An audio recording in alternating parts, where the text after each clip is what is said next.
Shamim Begum took a slow step toward Mariam. A cold smile appeared on her face. Her eyes burned with hatred. And then, in a voice so sharp that it cut through the laughter, she said, "Stay away from the children. I don't want the shadow of your misfortune to fall on them." For a split second, time seemed to stop. The children's laughter vanished. Every conversation died instantly. A chilling silence swallowed the entire gathering. Every pair of eyes slowly turned toward Mariam. No one could believe what they had just heard. But what happened next was something no one in that room could have imagined. Several people lowered their heads. But for Mariam, with a broken heart, she quietly walked away. As soon as she reached home, she went straight to her room. She closed the door and could no longer hold herself together. She cried uncontrollably for a long time. After all, what had she ever done wrong? She had offered countless prayers. She had gone through countless treatments. She had consulted so many doctors, but every single time, after every new hope, only disappointment was waiting for her. Little did Mariam know that her life was about to take a turn, one that would change everything forever. Several years passed after their marriage, yet Mariam still hadn't been blessed with a child. At first, Shamim Begum remained silent. But little by little, a deep bitterness took over her heart, turning Mariam's life into a living nightmare. She taunted her over every little thing. This family was cursed the day a daughter-in-law like you entered this house. You've ruined my son's life. Those words, every single day, left fresh wounds on Mariam's heart. But she, just as always, remained silent. She hid her tears from everyone and buried her pain deep inside. Whether it was Eid or a family gathering, Shamim Begum would deliberately humiliate Mariam in front of all the relatives. She would loudly say, "Everyone else's children are playing, while our house remains silent." The moment Mariam heard those words, it felt as though her heart shattered into pieces. Yet, she simply lowered her head and stood there in silence. Because she couldn't have children, Mariam had completely lost her place in Shamim Begum's heart. Every hope she had once placed in her had faded away. Still, only for the sake of her son Farhan, she continued to tolerate Mariam. Every morning, Mariam's name was the first to be called. "Mariam, isn't breakfast ready yet? Is this a home or an inn?" Cleaning the entire house, cooking, washing the dishes, ironing clothes, serving the guests, every responsibility rested solely on Mariam's shoulders. On the other hand, Shamim Begum never grew tired of praising her daughter, Farida. "Just look at my daughter, how fortunate she is. Allah blessed her with good news so quickly. You'll see, she's definitely going to have a baby boy." As she said those words, she intentionally looked toward Mariam, making sure every single word pierced her heart like an arrow. Even in front of relatives and the women of the neighborhood, she would endlessly praise Farida. Then look at Mariam with eyes full of contempt and say, "Some women bring happiness into a home, while others bring nothing but silence." Hearing those words, Mariam would quietly lower her head. Her eyes would fill with tears, but she wouldn't even allow them to fall. As time went by, Farida too began to take pride in the child she was expecting. Sometimes she would say mockingly, "Sister-in-law, I don't think you have any experience with baby things." And other times, with a smile, she would say, "Allah doesn't bless everyone with the joy of becoming a mother." Those words wounded Mariam's heart every single time.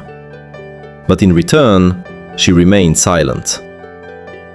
But in one corner of that very house, there was someone who understood Mariam's pain without her having to say a single word. He didn't love her despite her shortcomings.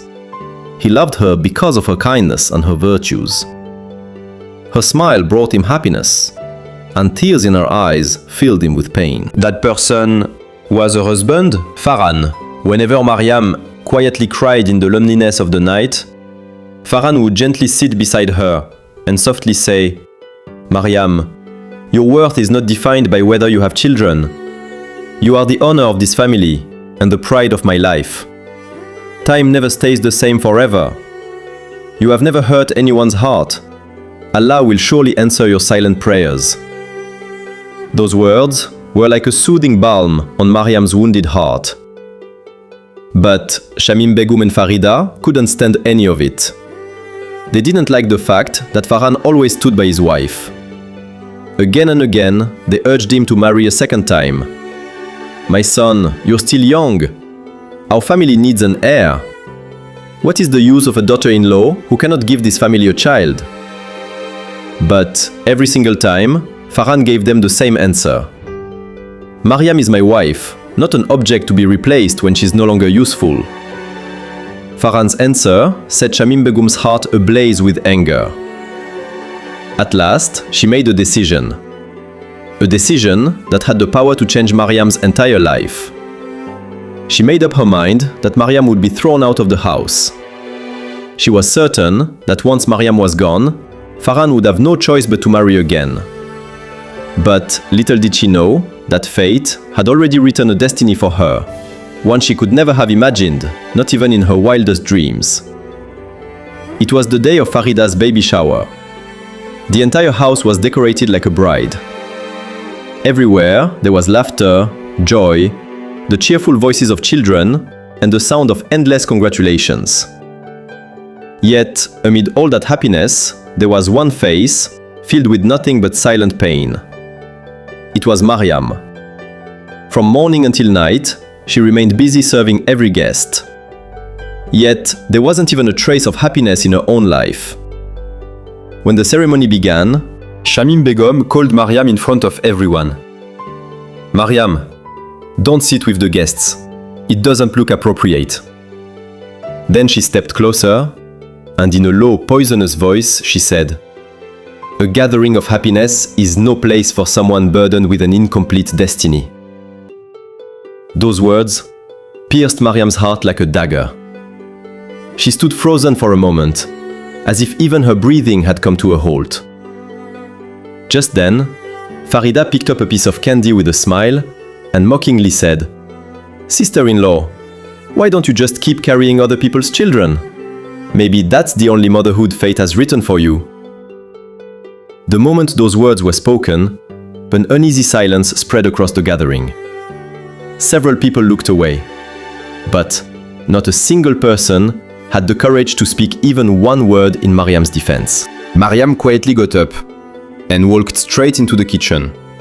She continued washing the dishes, while secretly wiping away the tears streaming down her face. The pain inside her heart had now become even greater than her silence itself. Night slowly fell. The ceremony had come to an end, and the cheerful atmosphere in the house faded into silence. Sitting alone in a corner of her room, with a broken heart, Mariam raised her hands before Allah and softly whispered, "O Allah, if I am innocent, then one day, please reveal the truth to everyone." As she spoke, tears continued to stream down her face, because now she had no one to turn to except Allah. But that very night, fate took an unexpected turn, one that no one could have imagined. Farida stepped out of her room to get a glass of water. As she started walking down the stairs, suddenly, her foot slipped and she fell hard to the ground. The very next moment, the entire house was filled with screams and panic. She was rushed to the hospital immediately, but after some time, the doctor came out with a sorrowful expression and sadly announced that due to the severity of her injuries, the pregnancy could not be saved. The moment they heard the news, it felt as though a mountain of grief had fallen upon Shamim Begum. But even in the midst of her sorrow, she blamed everything on Mariam. Pointing at her, she screamed, "This happened because of Mariam. She was jealous of my daughter. She stole our happiness." Then, consumed by anger, she made an even more shocking accusation. "I'm sure she used black magic or some evil ritual against us." That accusation wasn't just a sentence. It was an attack on the honor of an innocent woman. The moment Mariam heard it, her soul trembled. Through her tears, She folded her hands before everyone in the neighborhood and pleaded, "For God's sake, please don't accuse me of something like this. I have never wished harm upon anyone." But at that moment, people didn't see the truth. All they saw were Shamim Begum's tears. And little by little, everyone began to believe that Mariam was the one at fault. Meanwhile, Farhan returned home from work. When he learned that everyone was accusing Mariam, he was left stunned. Shamim Begum shouted angrily, "Throw this girl out of my house right now!" But, without hesitating for even a second, Farhan answered firmly, "I will never believe a single baseless accusation against my wife." Just then, a woman from the neighborhood quietly spoke up. "I know a respected religious elder. He is well known for distinguishing truth from falsehood." The very next day, the respected elder was invited. He was a righteous, wise, and dignified man. People believed that Allah had blessed him with the help of righteous jinn, who assisted him in matters of truth and justice. The elder quietly looked toward Mariam. In her eyes, he saw helplessness, pain, and truth. Then, he called upon his helper, the noble jinn princess Nur Shah.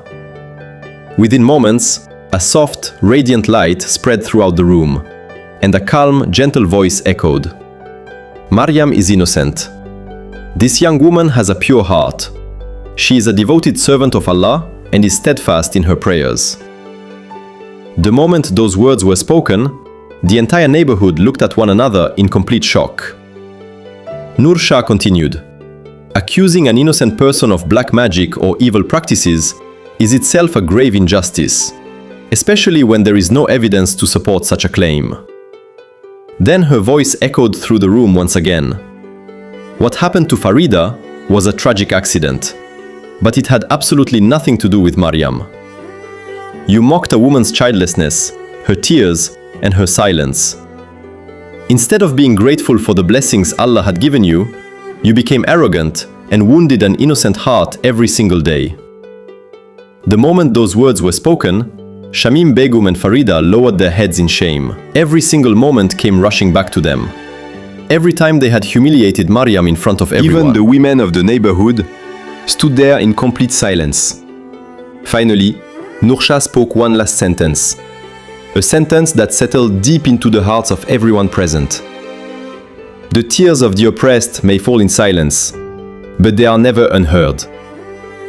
After saying those words, the radiant light surrounding Nur Shah slowly began to fade.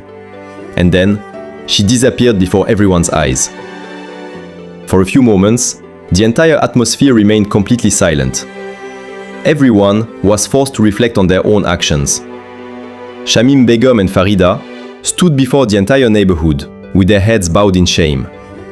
Today, their narrow-mindedness, their hasty judgment, and the false accusations they had made against an innocent woman had all been exposed. They remembered every moment when they ignored Mariam's tears and wounded her already broken heart even more. As the respected elder prepared to leave, he looked at Mariam and Farhan with kindness and prayed sincerely for them. May Allah reward both of you for your patience, and may He always fill your home with happiness, mercy, and countless blessings. Once again, tears filled Mariam's eyes. But this time, there was one difference. These were not tears of sorrow. They were tears of peace. Time passed, and then, by Allah's mercy, the miracle happened that almost everyone had given up hoping for. Sometime later, Mariam and Farhan were blessed with twin babies. The entire house echoed with the sweet laughter of those tiny little smiles. The very same home where Mariam had once received nothing but taunts was now filled with the innocent laughter of children. Mariam and Farhan were finally living a happy and peaceful life together. But, on the other hand, only one feeling remained alive in Shamim Begum's heart: regret. With every passing day, it grew even deeper. Again and again, she remembered how, because of one mistaken belief, she had made her innocent daughter-in-law cry, humiliated her, and caused her so much pain. But some mistakes, may eventually be forgiven. Yet the memory of them stays with the person for the rest of their life. Accusing an innocent person without any proof is a grave injustice. Not every tragedy and not every trial is caused by another human being.